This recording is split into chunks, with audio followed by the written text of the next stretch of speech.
Nobody thinks it's a good afternoon? It's a hot afternoon. Hi, Kobe. How are you? The good news is the little boy was okay, right?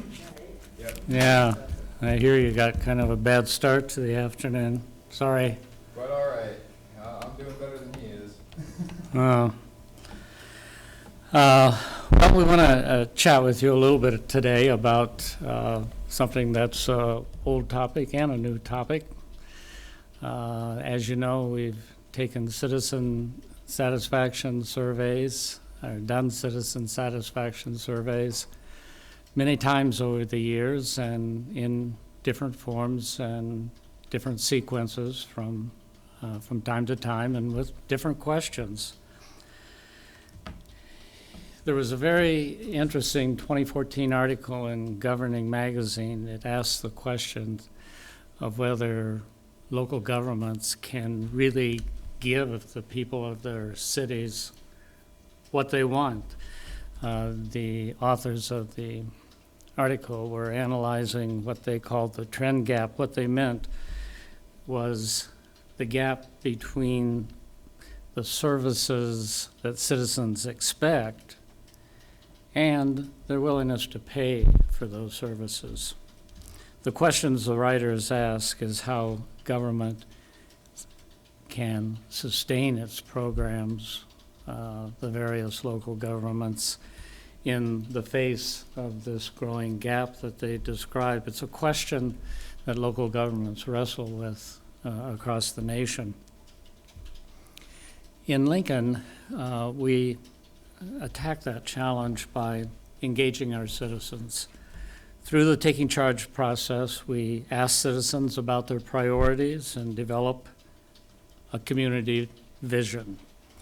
We hold real and authentic discussions about our resources and about the limitations on those resources. Residents help us set goals to meet our expectations, and then we measure our results and try to determine what progress we've made and if and where we can do better. The Taking Charge customer satisfaction survey that we're talking about today is part of how we measure results. By asking those we serve to evaluate city services and city needs, we learn more about how to close that gap between what people expect from government and government's resources to meet those expectations. The Citizen Satisfaction Survey asks Lincoln residents to evaluate a wide range of city services, including parks and libraries and public transportation, streets, snow plowing. It will ask for citizen perceptions of various city issues, broader issues such as neighborhood quality of life, how Lincoln plans for growth, employment opportunities, and the environment, just to mention a few. What citizens tell us in the survey helps us to plan a path forward towards the results that they want. It helps us better understand the impacts of our efforts and guides us towards possible solutions. The survey is being conducted a bit differently than in the past this year, so that city officials hopefully can gain a deeper understanding of the results. In the past, we have launched a mailed version of the survey and an online version of the survey simultaneously. This year, we will again be mailing surveys to randomly selected households, a technique that, as you know, allows us to generalize the results to the larger public. In other words, if 90% of people surveyed indicated they feel safe in their neighborhood, then we can assume that a similar percentage would give the same answer if every Lincoln resident was asked that question. Some people refer this to as a scientifically valid survey, although our friends at the Public Policy Center encourage us to refer to it as a random sample survey. We'll be experimenting with a little different new sampling strategy in that the new strategy will allow us to obtain specific results about each city council district. As you know, there are 4 districts in the city. That will allow us to determine if issues or challenges are specific to one area of town or generalized across the population. In past years, the online survey has been identical to the mailed survey. This year, we're trying out a new technique. The online survey will be presented after we have the results from the mailed survey. The idea is to ask online survey takers about specific results that came from the mailed survey. They will help us drill down, so to speak, into the survey answers to understand better why residents gave the answers that they did. We are hopeful that this approach will help us further pinpoint solutions.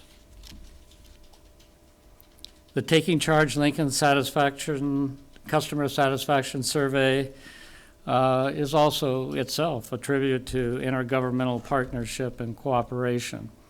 As has been the case in the past surveys, the University of Nebraska Public Policy Center is leading the effort. The PPC has developed the survey instrument and will do the data analysis.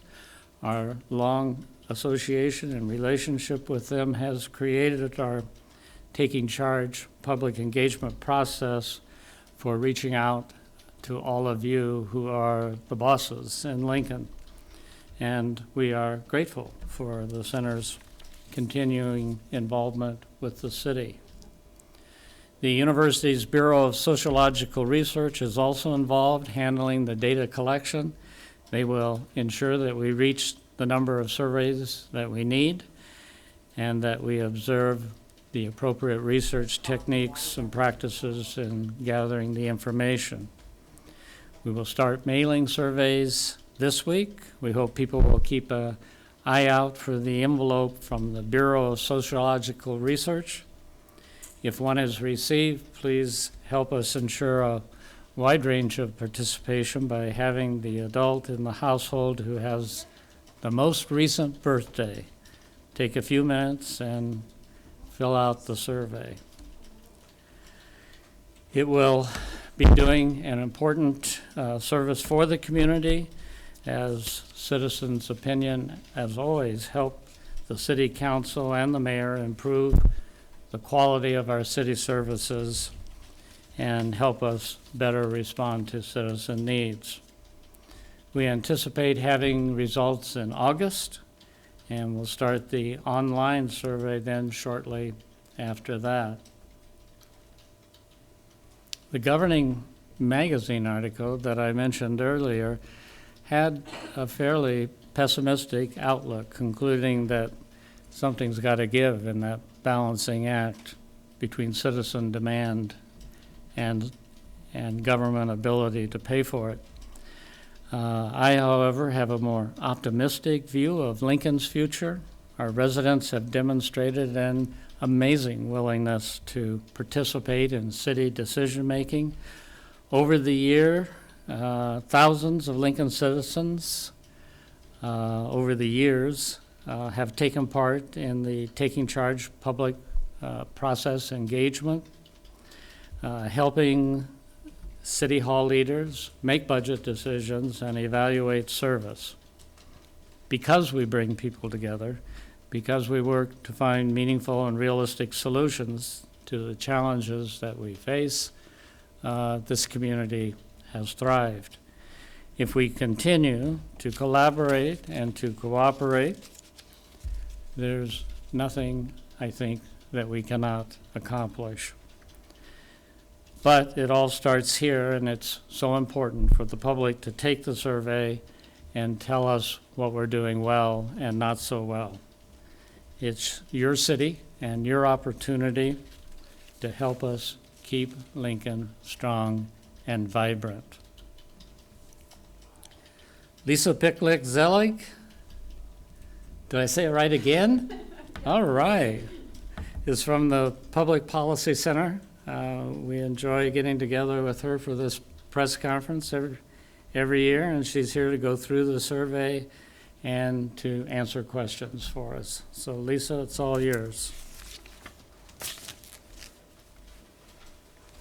So because this is the satisfaction survey, it's pretty similar to years past, because one of the things we're trying to track is just, does citizen satisfaction change over time? So as usual, the survey begins with kind of an overview of all the different areas to allow people to express their satisfaction or dissatisfaction within. Let's see. So you have quite a list that takes up a full page, from everything, as the mayor mentioned, from public transportation to libraries to overall quality to neighborhoods and so on. And then the rest of the survey goes into a little bit more depth in each area.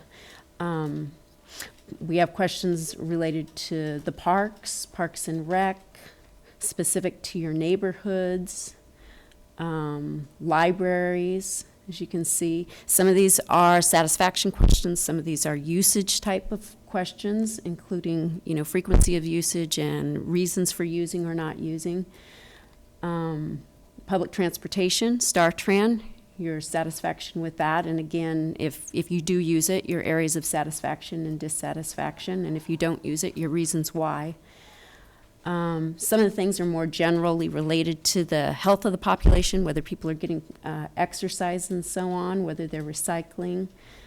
And then questions about the city's efforts towards sustainability and the environment. And then we always have some overarching questions about the satisfaction with the city personnel and staff and people's trust and confidence in it.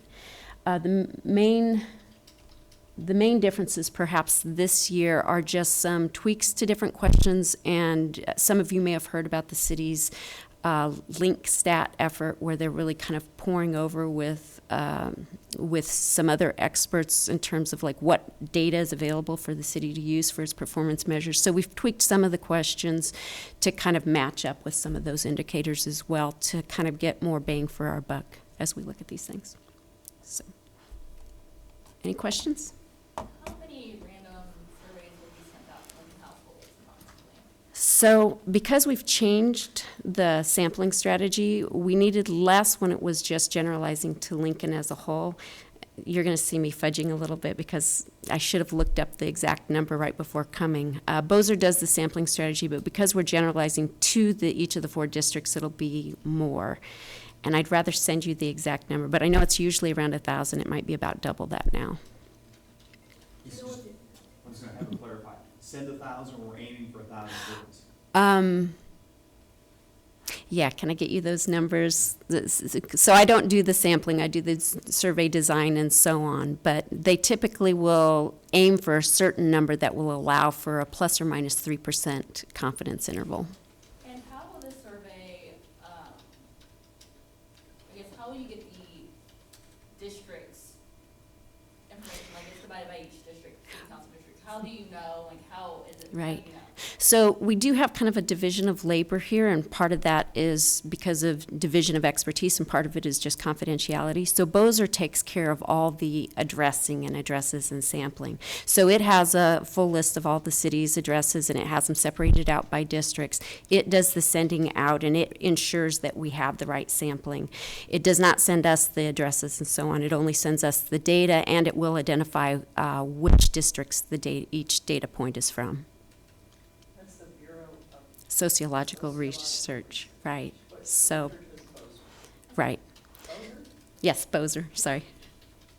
What would the envelope look like so that people can It, keep it? right, so it will have a university logo on it, and it will say that it is from the Bureau of Sociological Research. And it should look like a typical mail size envelope, like not an exceedingly large one or anything. Could you further explain if this is a scientific survey? Yes, the reason we avoid using that term is usually just because there's a number of scientific surveys. So we're specifically doing a random sample survey. That's one type of scientific survey, stratified this time by district. Can we have a sample of this survey before we leave? Yeah. And are the results from the last survey, are those posted on the UNL website? Where would Right. So at the Public Policy Center website, ppc.unl.edu, and I think actually on the city website, I think we've done duplicative stuff, but if you search for Taking Charge, all of the prior reports should come up. And similarly, I think on the city website, if you search for Taking Charge, all of the reports should come up. On the mayor's page in the Taking Charge section. Or if you just go to lincoln.ne.gov and then use the keyword taking charge. And what has been the response? Have people been sending them in, or what type of response are you getting from the public? I'd have to look up the percentage. We should report in our reports what the percentage was.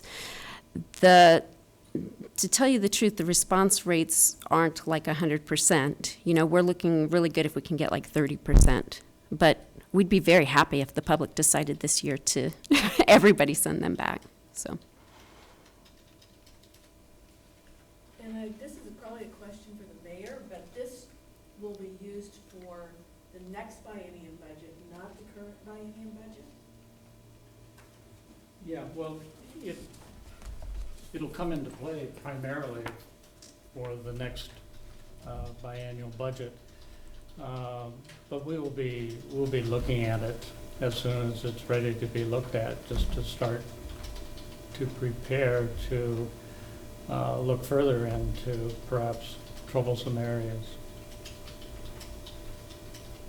I thought you couldn't make many changes in the current biennium budget. Well, we won't be able to make changes that are not emergency changes in the upcoming year.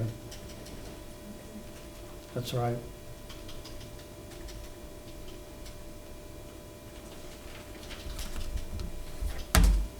You want to add anything to that? No.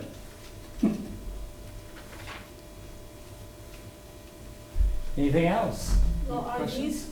the mail surveys, are they better than telephone surveys these days? Are they less expensive than telephone surveys? How do you make a decision? Yes, because so many people have moved to cell phones, it's really a lot harder and more expensive nowadays to try to reach out via the telephone. So that is mostly why we switched previously to a mail survey. And now there are advantages to sticking to a mail survey as well, just because you do get different responses if you're doing things by phone versus paper. Typically, they find more positive responses. They think it might have something to do with social facilitation, like you're talking to a person, and that creates positive affect, and you get more positive ratings usually if you're doing it by phone. So having it mail each year allows us a better comparison each year using the same format so that we can see if things go up or down. And what is the total cost and where are the money's coming from? Sure. I'm Rick Hoppy, I'm Mayor Byler's Chief of Staff. First of all, to get to Nancy's point about the mailed surveys, I think is important to consider. They're a lot more inclusive. You reach a much deeper segment of the population. You reach more minorities, more people out of different age groups, more young people. That's a really important consideration. Further, it's a kind of a time saver for people. If this survey were given on the phone, this might be, 35, 40 minutes on the phone? Where if you get it mailed, you can do it when you feel it's convenient for you. You can put it aside for a while. You can come back to it.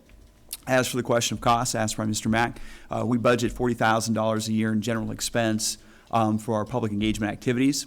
This poll is a little more expensive than it has been in the past, simply because we're doing the sampling technique to try to get a generalization for each council district. So the poll will probably eat up the entire line item that we have there of $40,000, where in the past we've had a little bit less to spend there. Or I should say the poll costs a little less than that. And so what's the timeline again? So the The mail's being sent this week from the Bureau of Sociological Research. People will have plenty of time to go back and forth. There'll probably be a couple of follow-up mailings from BOSAR to try to encourage people to return the surveys. And then the Public Policy Center will probably start reviewing them in July and results released in August. And then from there, the online survey. Then we'll develop the online survey based on what we see. If people point to very positive or potentially problematic areas, we'll take a look and ask the question why on the online survey. And how long will that be available? We haven't gotten that far yet. How is it determined who is going to receive this in the mail, and is it being weighted toward any specific groups? Because it's a random sample, it's a random sampling, but it is representative. So they seek to be representative, especially geographically. So it's not weighted towards specific groups, and we don't use quotas of any sort. We just use a simple randomized representative survey. So anybody who has an address is a possible recipient of the survey. When there's more than one person living in the household, which is usually the case, they ask the person with the most recent birthday to complete the survey. So this was computer-generated lists? I believe that BOSAR purchases its lists from a third party, but I'd have to check with them, and I could get back to you on that. Is there, in these kinds of surveys, is it more or less likely for people who really dislike government and hate taxes to answer less or more often and vice versa? It's not more or less likely that they receive it, but I do know from our experience with the online survey that there does seem to be kind of a negative motivation. So in the past, when we've done surveys identical online and on paper so that the online are volunteers, we, I think pretty robustly every single year, get significantly lower ratings from those who were motivated to go online as opposed to those that didn't have to be motivated to, all they had to do was open the envelope and fill it out. Still, it does take motivation to fill it out instead of throw it in the trash. So it could be, that more negatively motivated people are doing that. On the other hand, I do know that last year we did see an interesting trend in the online ones to be significantly more positive than prior years, even sometimes when the mail survey didn't differ from prior years, suggesting that, some people perhaps are hearing about this and wanting to express positives as well. If city employees get a survey, is there something that says you can't take this if? No, that would actually be seen as more of a source of bias. I don't know how many city employees you are, but they do form a percentage of the population, so they have the same chance as anyone else in the city of possibly getting one. But it is fair to say by definition, since it's being generalized over the entire population, Yes. it's going to be a percentage roughly equivalent to the Yep. employees' percentage as a whole. Exactly, right. So employees are discouraged for taking the survey. They're usually discouraged from taking the online one because that is a volunteer survey. But I wouldn't recommend discouraging them. I guess that's up to the city, but I wouldn't recommend discouraging them from the random sample survey because so few people are going to actually receive it, whether they're part of city staff or not.